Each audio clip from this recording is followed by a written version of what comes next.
History is rarely just what happened. More often, it's what survived.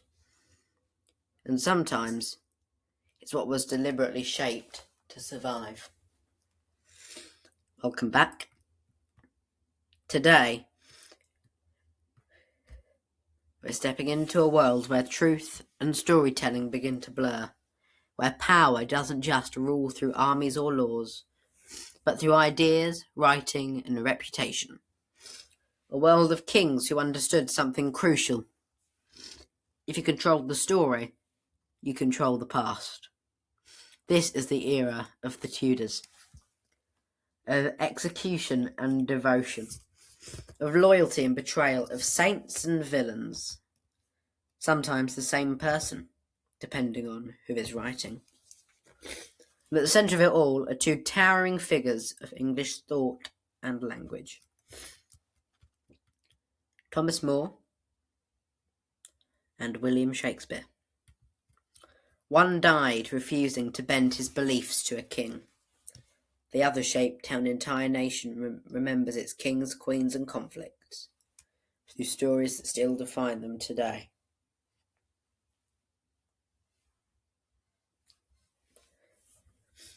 But here's the question we're really asking in this episode. How much of what we think we know about the Tudors is history? And how much of it is propaganda that has simply lasted long enough to feel like truth? Let's begin. To understand Tudor propaganda, you have to understand the fear underneath it. This was not a stable age of gentle succession and polite disagreement. It was a century where the throne itself could change the entire religion of a country, where being on the wrong side of a monarch's belief could mean exile, imprisonment, or death.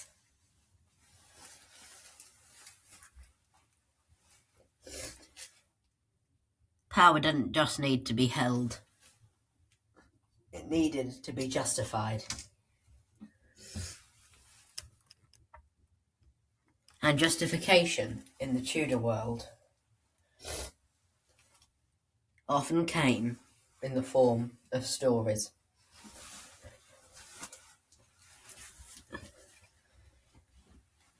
Official accounts, carefully shaped chronicles, court-sponsored writers, and later, the most powerful tool of all, theatre. Because in Tudor England, history wasn't simply recorded, it was performed. At the centre of this intellectual and political machine stands Thomas More, a man of deep conviction, sharp intellect, and ultimately, fatal principle. More served under Henry VIII at a time where loyalty to the king was becoming inseparable from loyalty to the crown's new religious direction. When Henry broke from Rome, More refused to accept the act of supremacy, not out of rebellion for its own sake, but because he believed there were limits to what a ruler could demand of his conscience. That refusal cost him everything. And in Tudor politics, what happened to a man like More mattered just as much as his life did, because his fate sent a message. Obedience was not optional. But there was another force at work in shaping how people understood this new world. A quieter force. A literary one. Because while salesmen were being tried and executed, writers were turning power into narrative. And among them, none looms larger than William Shakespeare. Sorry, I've still got that cold. Shakespeare did not write history as we think of it today. He wrote it as drama, compressed, emotional, structured around heroes and villains, triumphs and betrayals. Kings became characters. Wars became moral lessons. Entire reigns were distilled into a few hours of performance on a wooden stage. And crucially, these plays were written and performed under the shadow of royal approval. so the question becomes unavoidable. When Shakespeare wrote about kings like Richard III or Henry VI, was he recording history? Or helping shape how England wanted to remember it? Because in the Tudor world, the line between truth and narrative was never clearly drawn. Once that line is blurred, it rarely becomes visible again. And that is where Tudor propaganda becomes most powerful, not in obvious lies, but in selective memory. Because no ruler can erase everything that came before them. What they can do instead is decide what gets emphasised, what gets quietly pushed into the background. The Tudor dynasty itself began with uncertainty, a fragile claim to the throne, a victory at Bosworth Field that ended the Wars of the Roses, but did not erase the anxiety that came with ruling. So legitimacy had to be built. Carefully, over time. One of the most effective ways to build it was through reputation. Take Richard III, for example. Long before modern historians began re-examining his life, he was already fixed in the public imagination as a villain, crooked in body, crooked in mind, an usurper who murdered his nephews in the Tower.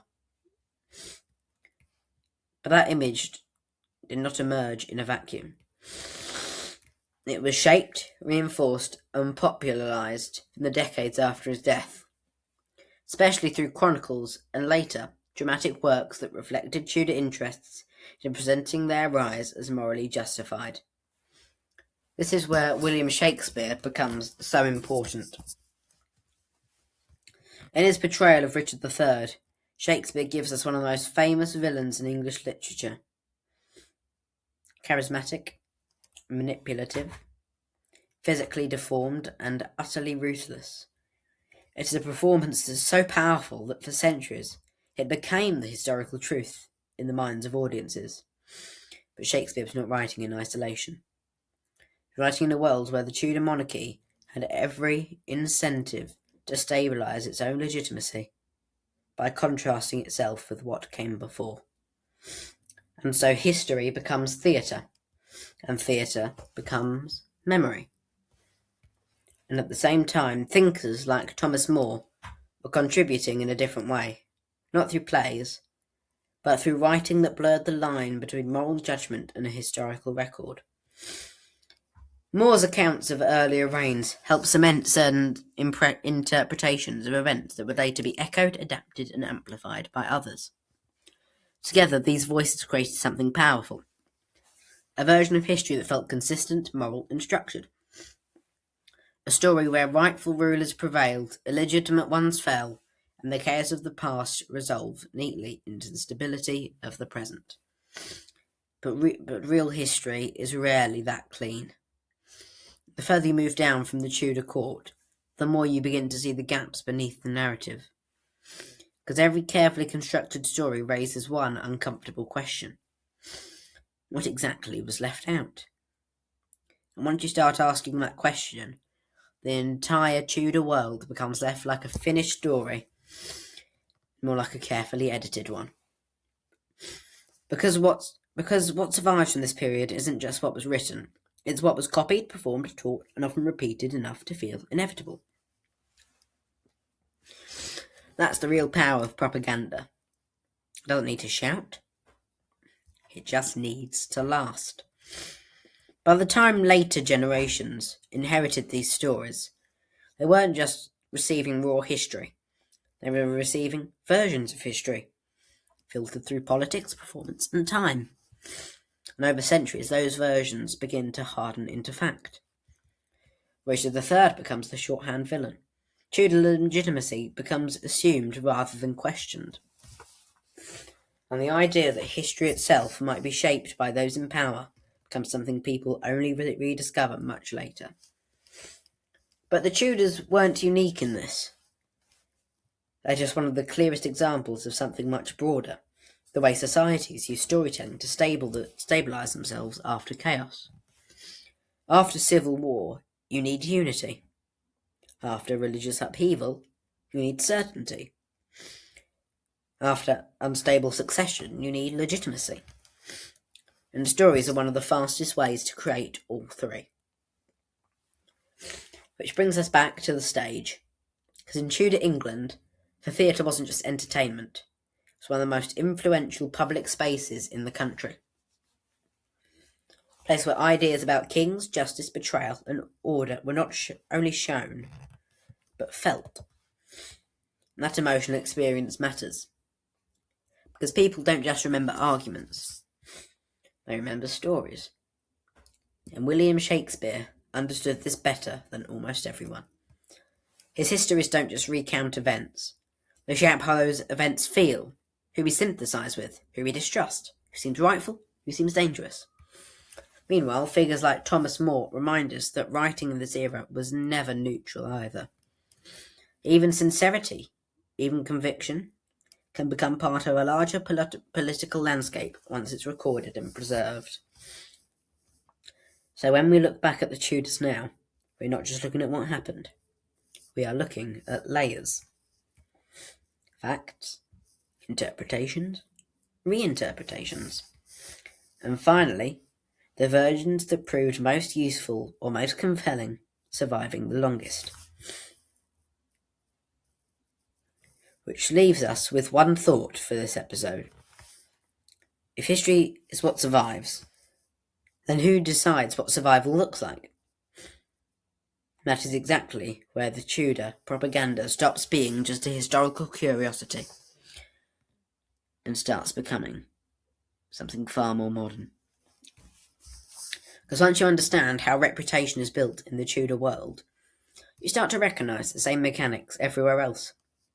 Not just in chronicles and plays, but in newspapers, in politics, in national identity, in the stories nations tell about themselves.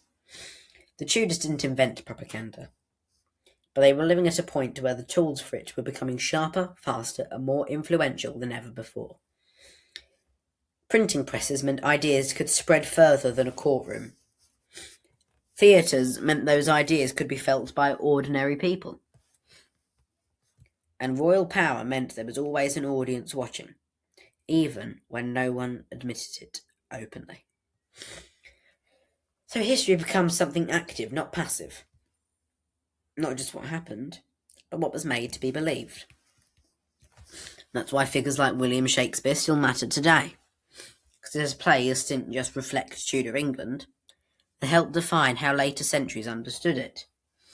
His work became part of the framework through which English history was taught, performed, and remembered.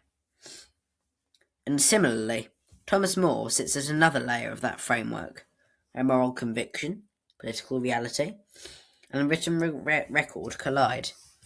His life and death were not just events, they became symbols, interpreted differently depending on who was doing the telling. So that's what we're left. So what we're left with is not just a single Tudor story, but competing versions of it. Some written by victors, some shaped by necessity, some preserved because they were simply the most compelling. And over time, those versions begin to merge, until it becomes difficult to separate what was lived from what was later constructed around it. Which brings us back to the central tension of this entire episode. When we say we know the Tudors, do we mean we know what happened? Or do we know the story that survived long enough to feel like truth? Or do we mean how the story survived long enough to feel like truth? And that's where things get uncomfortable. Because if Tudor England shows us anything cleanly, it's that truth in history is rarely a single object waiting to be discovered. It's something assembled, piece by piece, from surviving fragments, political intentions, personal bias, and the accidents of preservation. Some voices survive because they were the most powerful. Some survive because they were repeated. Some survive because they were simply more memorable than the rest. Which means every historical narrative carries a hidden structure underneath it, a hierarchy of survival. And once you see that structure, you start to notice how selective memory really is. Take the way certain monarchs are remembered. Some are remembered as villains, others as reformers, others as symbols. But those identities are not fixed in stone. They are the result of centuries of retelling, reinterpretation, and crude cultural reinforcement. And in Tudor England especially, that process was unusually visible. Because power and storytelling were so closely intertwined, the boundary between historical record and political messaging became blurred almost from the beginning.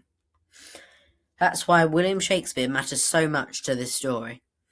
His histories didn't just entertain, they standardized emotional interpretations of past rulers. They helped decide who felt rightful, who felt tyrannical, and who felt like a warning. And it's why Thomas More remains so complex.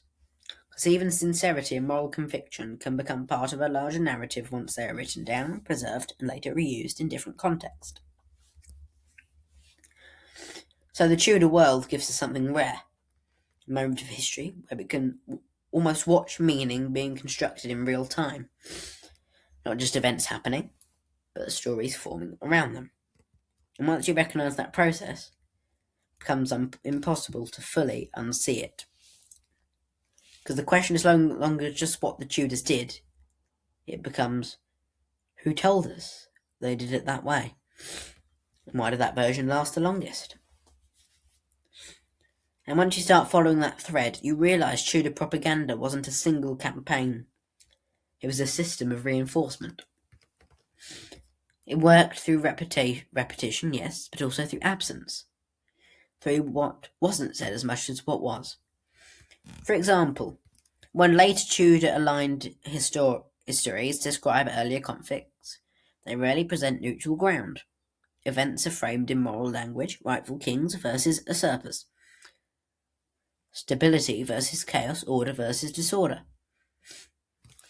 And that structure is incredibly powerful because it turns political complexity into emotional clarity. And emotional clarity is easier to remember than ambiguity. This is where figures like William Shakespeare become so influential in shaping long-term perception. Even when his plays are not intended as strict historical records, they establish templates, patterns of character and consequence that audiences unconsciously carry forward. A tyrant looks a certain way. A rightful ruler behaves a certain way. The collapse of order follows similar beats. And that inheritance matters.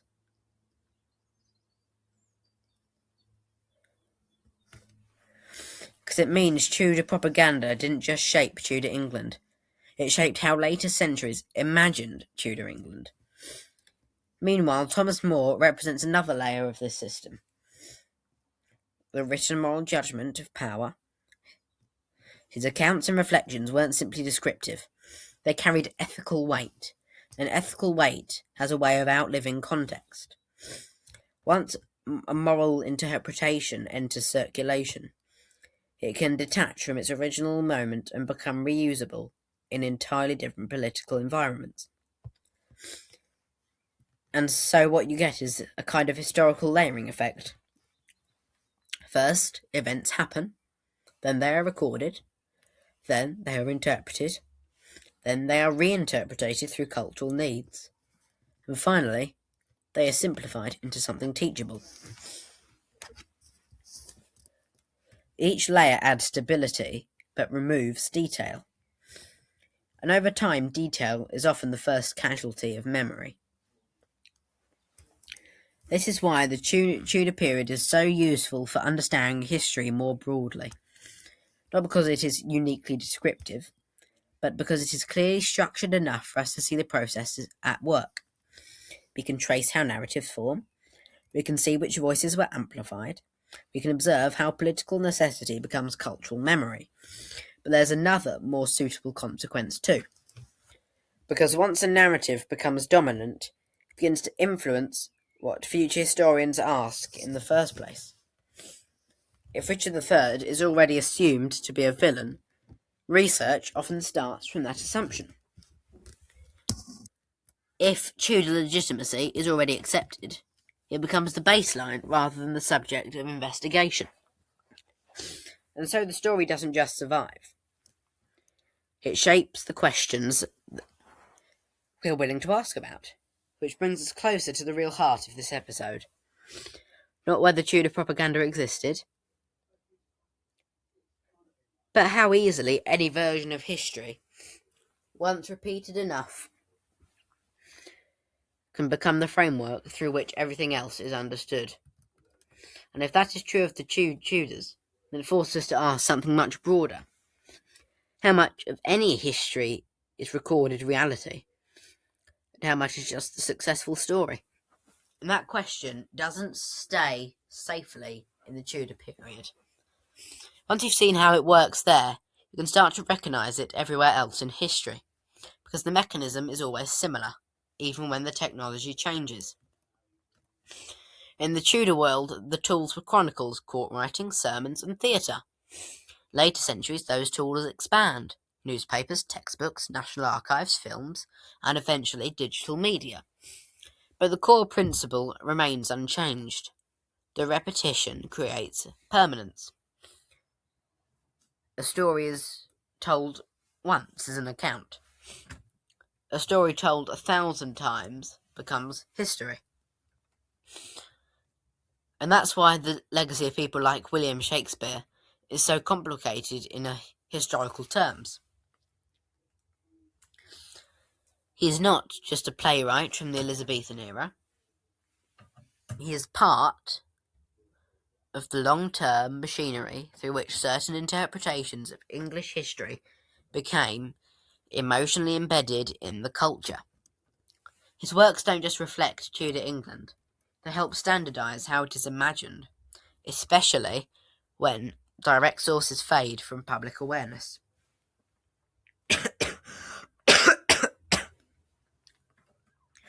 Again, sorry, like I said, I still have that cold. Over time, that standardisation becomes invisible.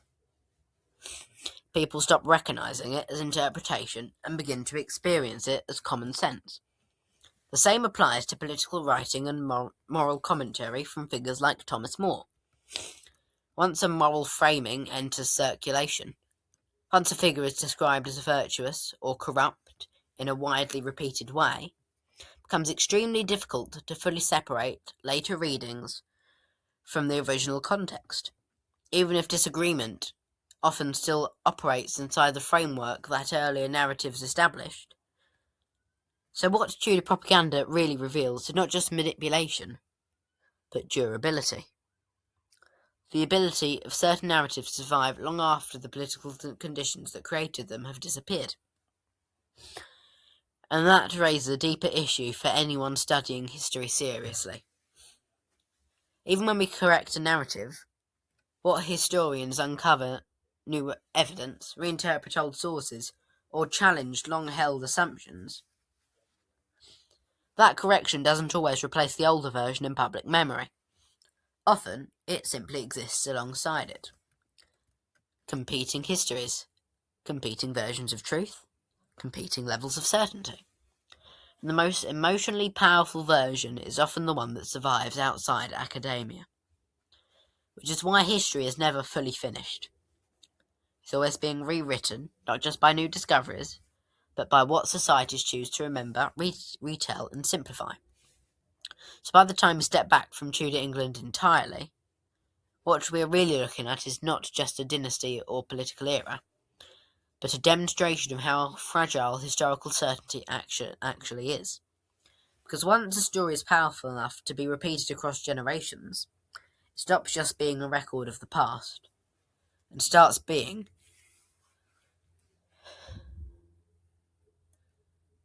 part of how people understand reality itself. And that is where Tudor propaganda leaves its real mark, not in one document or one play or one ruler, but in the idea that history is something you can shape long after the events themselves are gone.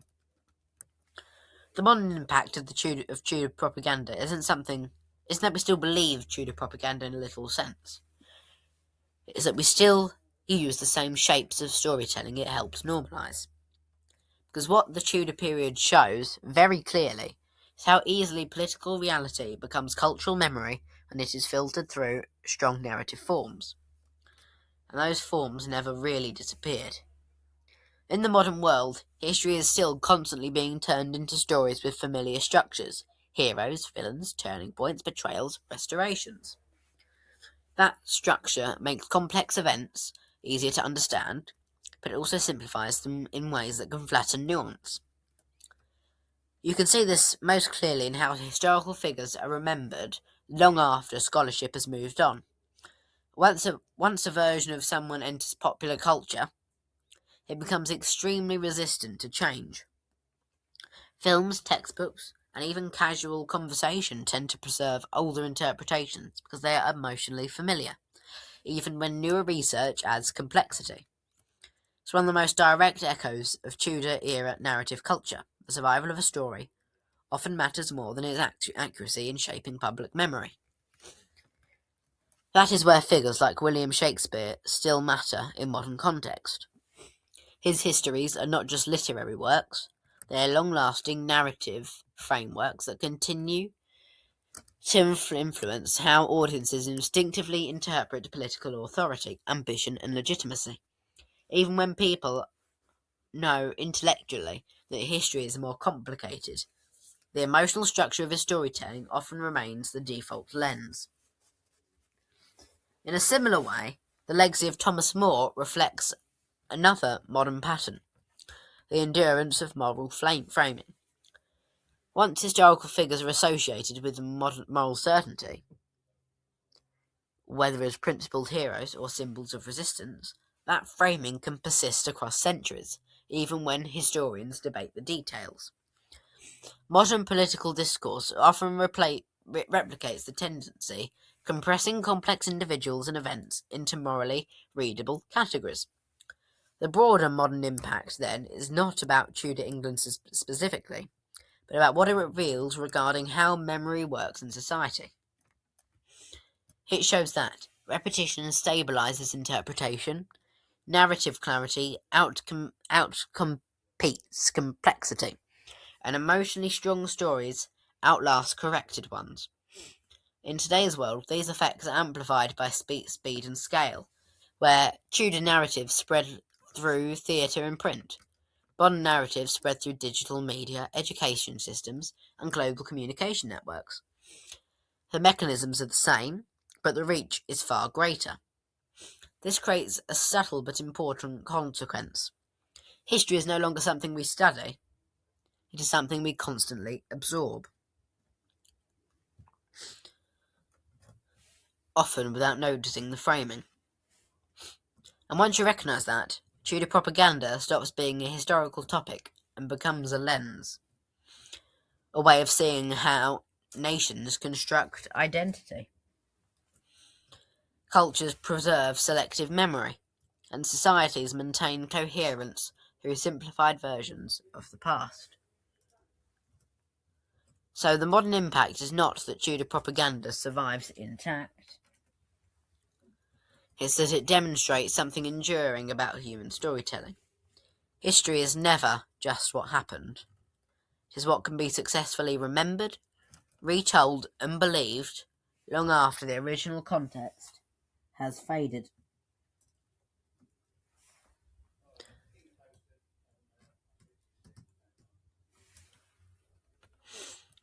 And in that sense, the Tudor world is still with us, not in its kings or courts, but in the stories we continue to tell about everything that came after it.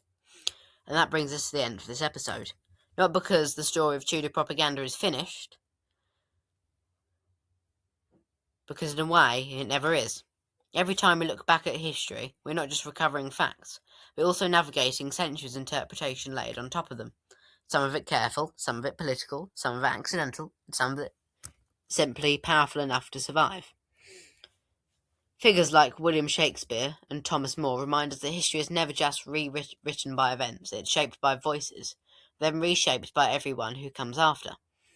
So the real question isn't whether Tudor England used propaganda, it's whether any society can avoid turning its past into a story. Because once something is told, retold, performed, simplified, or taught, it stops just being memory. It becomes inheritance. And we're always living inside that inheritance. Thank you for listening. Next time, we move from stories of kings and writers into something even more explosive. Where ideas don't just shape history, they overthrow it. Until then, goodbye.